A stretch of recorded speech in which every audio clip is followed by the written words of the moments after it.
AP deputy CM Janasena అధినేత పవన్ కళ్యాణ్ తిరుపతిలో Varahi declaration ప్రకటించారు.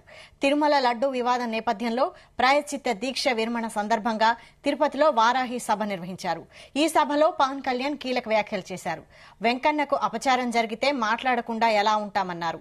అన్ని రాజకీయాలైనా అన్ని ఓట్ల కోసమే చేస్తామా అని పవన్ ప్రశ్నించారు.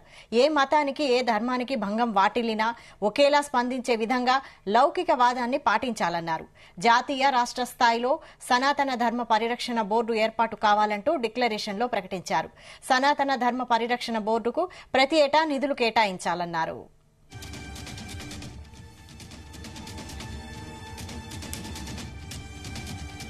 ఇదే అంశంపై మరిన్ని అప్డేట్స్ మా ప్రతినిధి శ్రీచరణ్ అందిస్తారు. శ్రీచరణ్.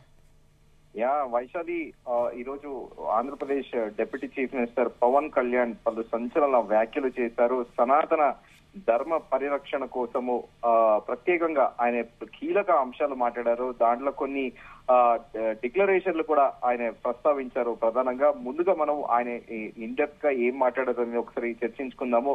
ఆయన ముస్లింలను చూసి నేర్చుకోండి అని చెప్పి సంచలన వ్యాఖ్యలు చేశారు. తిరుపతి వారాహి సభలో పవన్ కళ్యాణ్ దేశంలో సనాతన ధర్మం పట్ల, హిందూ మతం పట్ల జరుగుతున్న దాడిపై పవన్ కళ్యాణ్ తీవ్ర ఆగ్రహం వ్యక్తం చేశారు. తాను సనాతన ధర్మం గురించి మాట్లాడితే అవహేళన చేస్తున్నారని మండిపడ్డారు. తాను సనాతన ధర్మాన్ని పాటిస్తూనే ఇతర మతాలను గౌరవిస్తానని ప్రత్యేకంగా చెప్పారు. దేశంలోని లౌకికవాదులు కానీ, న్యాయస్థానాలు కానీ ఇతర మతాల పట్ల స్పందించినంత సనాతన ధర్మంపై దాడి జరిగినప్పుడు మాట్లాడడం లేదని ఆయన ఆవేదన వ్యక్తం చేశారు. సనాతన ధర్మం అంతం చేస్తామని తీవ్ర వ్యాఖ్యలు చేసినా ఎవరు పట్టించుకోవడం లేదని తీవ్ర స్థాయిలో ఆయన విమర్శలు గుప్పించారు. సెక్యులరిజం పేరుతో దేశంలో సనాతన ధర్మంపై జరుగుతున్న దాడులపై డిప్యూటీ సీఎం పవన్ కళ్యాణ్ తీవ్ర స్థాయిలో ఈరోజు మండిపడ్డారు. ఇతర మతాలపైన ఏవైనా వ్యాఖ్యలు కానీ, దాడులు కానీ జరిగితే లౌకికవాదాలు న్యాయస్థానాల ముందు వస్తాయని, అదే హిందూ మతంపై సనాతన ధర్మాన్ని కించపరిచిన, దాడులు చేసిన ఎవరు ముందుకు రావడం లేదని ఆయన ఆవేదన వ్యక్తం చేశారు. తమలాంటి వారు సనాతన ధర్మాన్ని పరిరక్షించేందుకు ముందుకు వస్తే మతోన్మాదాలుగా చిత్రీకరిస్తున్నారని ఆయన తీవ్ర స్థాయిలో ఫైర్ అయ్యారు. తిరుమల లడ్డూ విషయంలో కల్తీ జరిగిందని, ఆ పాపాన్ని పోగొట్టేందుకు తాను ప్రాయశ్చిత్త దీక్ష చేస్తే దాన్ని అవహేళన చేస్తున్నారని ఆయన సంచలన వ్యాఖ్యలు చేశారు. రాజకీయాల్లో సనాతన ధర్మాన్ని కొందరు కించపరిచారని పరోక్షంగా తమిళనాడు మంత్రి ఉదయనిధి స్టాలిన్ అడ్రస్ చేస్తూ కూడా ఆయన వ్యాఖ్యానించారు. అయోధ్య రామ మందిర ప్రారంభోత్సవాన్ని కాంగ్రెస్ అగ్రనేత రాహుల్ గాంధీ అవమానించారని తీవ్రంగా మండిపడ్డారు. అయితే ఒక్కసారి యూజువల్ గానే మనం చూసాము, అటు ఎలక్షన్ క్యాంపెయినింగ్ టైంలోనే ఇటు వైసీపీ పైన తీవ్ర స్థాయిలో విరుచుకుపడ్డారు. కానీ ఈ రోజు పవన్ కళ్యాణ్ ని చూస్తే తీవ్ర ఆగ్రహంతో ఆయన ఊగిపోయి, ఎందుకంటే సనాతన ధర్మం పట్ల ఆయనకున్న చిత్తశుద్ధిని, సనాతన ధర్మం పట్ల ఆయనకున్న ఒక సిన్సియారిటీ అనేది ఆయన చాలా క్లియర్ గా ఆయన మాటల్లో ఈ రోజు ఆయన చూపెట్టారు. దాంట్లో పలు సంచలన వ్యాఖ్యలు కూడా చేశారు. ఆయన ముస్లింలను చూసి మనం నేర్చుకోవాలి, అల్లా అని వినిపించగానే వారు మొత్తం నిశ్శబ్దం పాటిస్తారని, ఇక సనాతన ధర్మాన్ని మట్టిలో కలిపేస్తామని వ్యాఖ్యలు చేసిన వారితో తాను గొడవ పెట్టుకునేందుకు తిరుపతి వచ్చినట్లు కూడా చెప్పారు. తాను ఒక హిందువుగా, భారతీయుడిగా ఇక్కడికి వచ్చానని, రాజకీయ నాయకుడిగా రాలేదని ఆయన తేల్చి చెప్పారు. ఇతర మతాలను గౌరవించేదే సనాతన ధర్మం అని కూడా మరోసారి ఆయన పవన్ కళ్యాణ్ చాలా క్లియర్ గా చెప్పారు. అలాగే దాంతో పాటు అదే సమయంలో ఇస్లాం, క్రిస్టియన్, సిక్కు సహా ఇతర మతాల పట్ల అపార గౌరవం ఉందని కూడా ఆయన చెప్పారు. అయితే గతంలో తాను ప్రచార సభలో మాట్లాడుతున్న సమయంలో నమాజ్ వినిపిస్తే తన ప్రసంగాన్ని ఆపానని, తన కుమార్తెతో కలిసి తిరుమల కొండకు వెళితే డిక్లరేషన్ ఇప్పించినట్లు గుర్తు చేశారు. తాను సనాతన ధర్మం కోసం ఏదైనా వదులుకుంటానని కూడా ఆయన పవన్ కళ్యాణ్ చాలా క్లియర్ గా ఈ రోజు స్పష్టం చేశారు. కలియుగ ప్రత్యక్ష దైవమైన తిరుమల తిరుపతి శ్రీ వెంకటేశ్వర స్వామి కొండపై అపచారం జరిగితే మాట్లాడకుండా ఎలా ఉంటామని ఆయన ప్రశ్నించారు.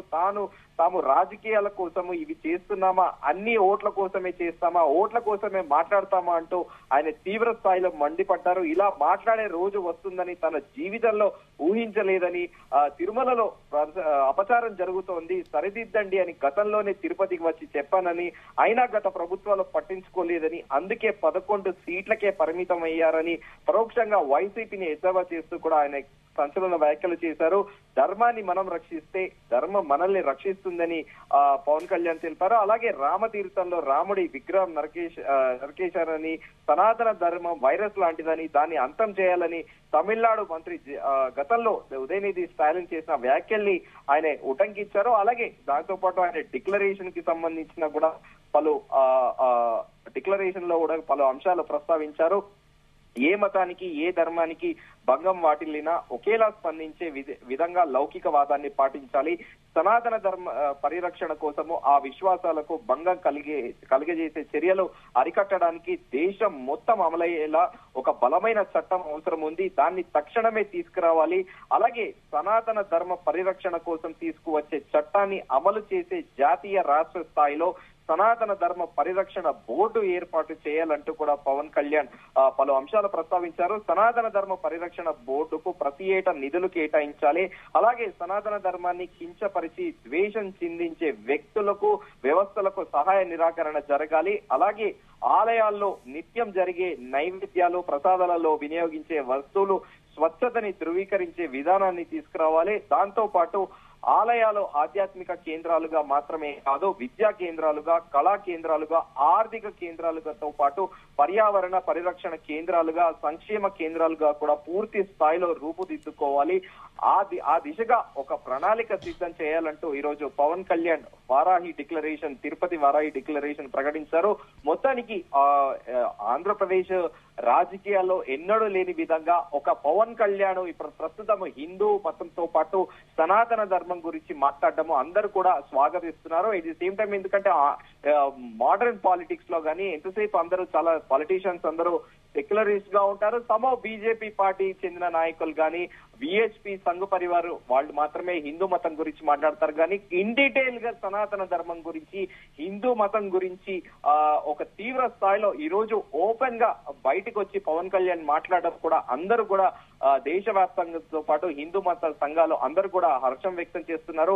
నిజమైన ఒక పాలిటీషియన్ కు తన పుట్టిన రిలీజన్ ఏదైతే ఉందో, తన పుట్టిన మతం పట్ల విశ్వాసం చూపెట్టడము నిజంగా స్వాగతించే విషయం అని కూడా అందరూ కూడా పవన్ కళ్యాణ్ అప్రిషియేట్ చేస్తున్నారు. అలాగే ఆయన మనం పుట్టిన మతం పట్ల కూడా చాలా విశ్వాసంగా ఉండాలి.